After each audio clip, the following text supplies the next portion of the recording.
Hello. Hello. Hello. हा हा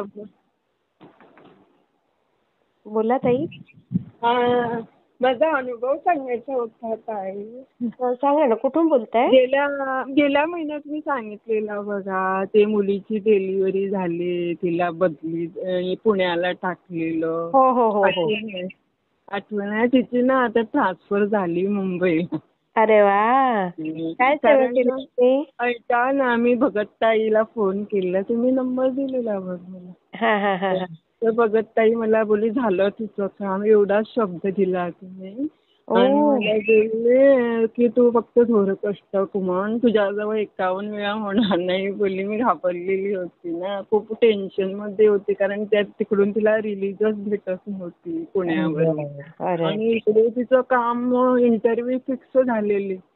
अरे बापरे. ती पण स्वामीचं करते, मी पण करते खूप वर्षापासून, 5 वर्षापासून.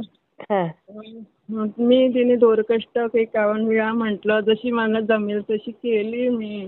मग तिकडे त्या मॅनेजरने तिला ना दिली रिलीज. कशी तसं लवकर देत नाही, मग इकडे तिला भेटलं, त्याच आधीच्याच कामावर त्याच ह्याच्यावर त्याला भेटलं. किती सुंदर अनुभव आला. आणि तुम्ही म्हणतात ना तर मॅडम, ते खरंच आहे, एक अनुभव सांगितला तर दुसरा येतो.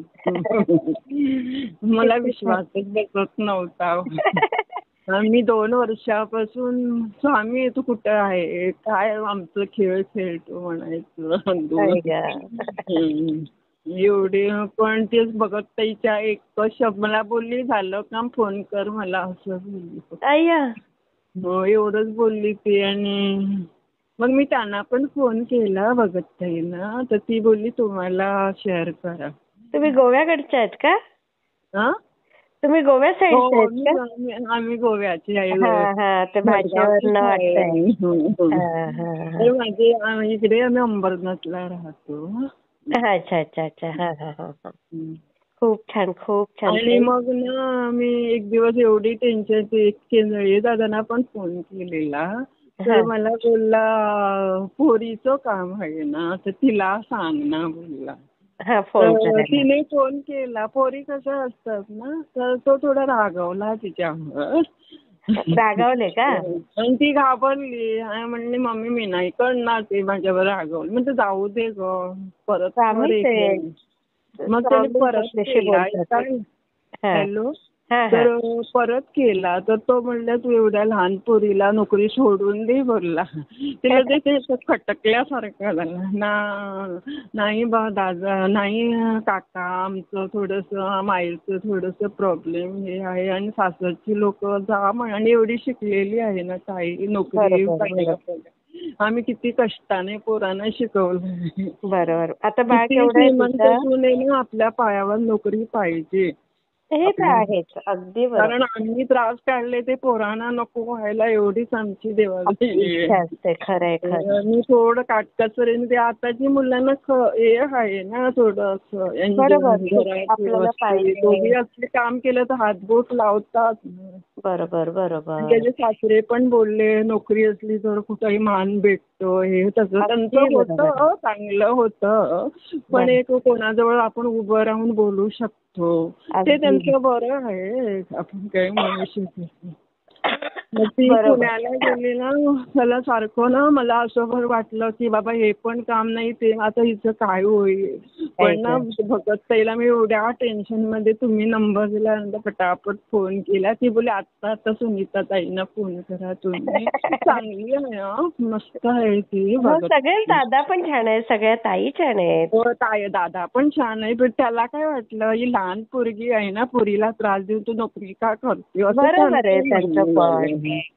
मग त्यांनी तशी परिस्थिती सांगितली. हे आमचं हे सांगितलं ना, तर दादा मला थोडं आई बाप्पाला बघावं लागतं तर तो पण ते पण बोलले होईल म्हणून. पण बघत ताईच्या एकाच वाक्यानं मला हे झालं.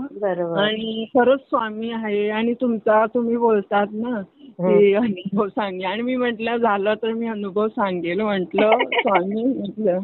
पण तुमचा तो शब्द मला खरा वाटला, अनुभव. आणि अगदी खरंय. म्हणजे लास्ट त्यांना आपल्या स्टेजवर ना असं स्वामींनी घट्ट पकडून ओढलं तिला एवढं हो ना. खूप आनंद झाला. आणि मग मी भागवताई ना माझ्या आणखी एक मुलगी आहे तिच्या लग्नाचं आधी हा शेअर कर मग तुला मी परत सांगते. बरोबर बरोबर आहे. आणि बाळ केवढं आहे तिचं? आता 15 महिन्याचं आहे. तरी ती सासूजवळ ठेवायची ना. आणि पुण्याला जाताना तिला समकं रडायला यायचं सारखं गाडीत बसताना. 3 दिवस तिकडे थांबायला पडायचं ना तिला हॉस्टेलमध्ये. आणि तरी त्या बाया म्हणायच्या तिला मग तू पोरीला सोडून. आणि कोणी कोणी तिला एक अशीच नाशिकवरून एक बाई आली. तिला बघ स्वामीने कोण पाठवलं तिला शांत करायला. बघ म्हणाली तू नोकरी नाही सोडायची, बाळ मोठा होईलच कधी पण म्हणून. असं 2 बाया तिला 15-15 दिवसात तिकडे त्या हॉस्टेलमध्ये भेटल्या. तेव्हा तिला थोडं समाधान व्हायचं. त्या दिवशी सोमवारी जाते ना तिचा पायच जड व्हायचा. मग मी तिला ओरडून जायची, ओरडायची चल जाऊ दे 3 दिवस काढेल ती कशी तरी करू. पण मग तिने ना ते एक मॅनेजरने खूप हेल्प केली त्याला. ते पटकन तिचं काम केलं आणि जॉईन पण झाली ती 4 दिवस झाले. अरे वा. मग आता मुंबईला जाते खूप सुंदर अनुभव आला मला ताई खूप. आणि स्वामीचे आणि त्या भगतताईचे मी खूप आभार मानते. खरंय. आणि तुमचे पण तुम्ही नंबर दिला मला पटकन. मी काही नाही मला वाटतं त्यांच्या तोंडातच स्वामीचं वचन आहे. हो ताई असंच असतं. त्यांच्या मुखातनं बोलणं ना त्यांनी काही स्वामीच बोलतात. ते स्वामींचे शब्द त्यांच्या मुखातून निघतात. आणि ह्या दादांना किंवा ताईंना नंतर काही आठवत नाही ताई. त्यांना काही आठवत नाही की यांना मी काय बोललो होतो. म्हणजे विचार करा त्या क्षणी त्यांना ती अशी वाचासिद्धीच झालेली आहे. हो तिने मला सांगितलं झालं तुझं काम बोलल्या. आणि मग मी तिला आणि फोन पण केलं ना असे ते हे नाही करता पटकी करून उचलतात. हो कधी आता हे बघा त्या पण नोकरीवाल्या आहेत म्हणजे आता रिटायर झाल्या. मी म्हटलं तुम्ही शाळेत जातात ना म्हणून आधी मी तिला मेसेज टाकला. तिने स्वतःवरून मला कॉल केलं बॅक कॉल केलं. आता रिटायर झाल्या. एवढी खुश झाल्या त्या एवढ्या खुश झाल्या माझी पोरगी. खूप प्रेमळ आहेत त्या ताई. खूप प्रेमळ आहेत त्या ताई. किती बाबा खरं खूप प्रेमळ आहे. दादा पण चांगले आहे हो. पण त्याला असं वाटलं मुलीने बोलायचं ना तू का बोलते. बरोबर आहे त्यांचं. ज्याला प्रॉब्लेम त्यानेच फोन केला पाहिजे ना. तरी केला तिने हिंमत. एक वेळा ते बोलले ना तेव्हा त्याचे रागवले ते. स्वामीच ताई ते चांगली फोन उचलला गेला हेच तिच्यासाठी भाग्याची गोष्ट.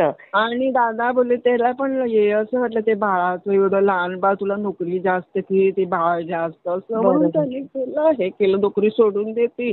कारण त्याला कळलं तिच्या घरी ना चांगली परिस्थिती आहे आणि सासू सासरे जा म्हणतात तरी एवढी तू शिकलेली आहे घरी बसून काय. तिच्या सासऱ्यांचं पण चुकीचं नाहीये. मुलीने नोकरी केली तर 4 चौघांमध्ये ती कॉन्फिडंटली बोलू शकते. स्वतःचे मत मांडू शकते. आणि घरात सर्व नोकरी करणाऱ्याच आहे त्यांच्या. त्याची सासू पण नर्स आहे. जेजेला आहे तिची सासू. हो का. ते चांगले एज्युकेटेड लोक आहेत ते. आणि ही पण ना माझी मुलगी खूप कष्टाने शिकली. म्हणजे कुठं हैदराबादला 4 वर्ष राहिली. म्हणजे खूप मेहनत करून शिकलेली ती. म्हणे तिला नोकरीशिवाय दुसरं काही सुचतच नव्हतं. लग्नाच्या टाइम दिला तेव्हा म्हणजे राहू दे का ते लग्न असं करायची ती. मग आता म्हणजे करायलाच पाहिजे ना म्हणून केलं. आता म्हणे लग्न केलं आणि मी त्रासात पडली बघ नोकरी भेटत नाही म्हणून रडायला. मग तिने स्वामीचं पण तिने केलं दत्ताचं. मग तिने गुरुचरित्र मी पण वाचलं तेव्हा एकच वेळा वाचलं पटकरून. पण मला भगतताईने सांगितलं नाही तू गुरुचरित्र वाच. पण माझ्या मनाने मी वाचलं. पण ना एकदम कडक असं धरलं नाही. माझा पाय झाला ना खुर्चीवर बसून केलं. म्हटलं मला माहिती आहे माझं कसं. भगतताई पण बोला तुझं होणार नाही थोडीशी तिला कसं काय माहिती. तुमची तब्येत वगैरे बरी नसते का. नाही मम्मी तशी बरी आहे. ते गाडी चालवताना माझं पाय फ्रॅक्चर झालेलं आहे ना, त्यामुळे मला थोडं बसत. तशी मी बरी आहे. हो ना. वय किती आहे तुमचं? तिला ते माझ्या बोलल्यावर मी घाबरलेली ना. आता हिने इकडे पण रिलीज घेतली आणि इकडे पण काम नाही भेटणार. ते माझं थोडं मी रडली तिच्याशी ना, ती त्यामुळे ती मला बोलली असं झालं. ते मग ते कळलं ते तुझ्याजवळ होणार नाही, तो 11 वेळा धोरकष्ट.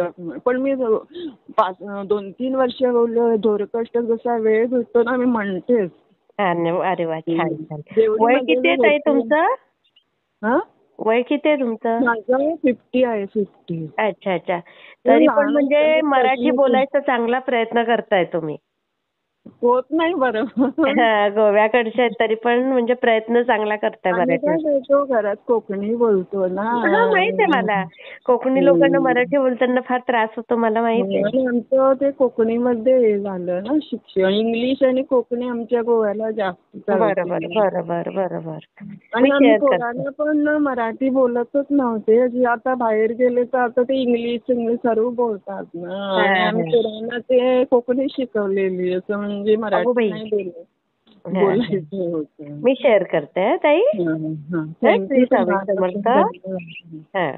श्री स्वामी समर्थ.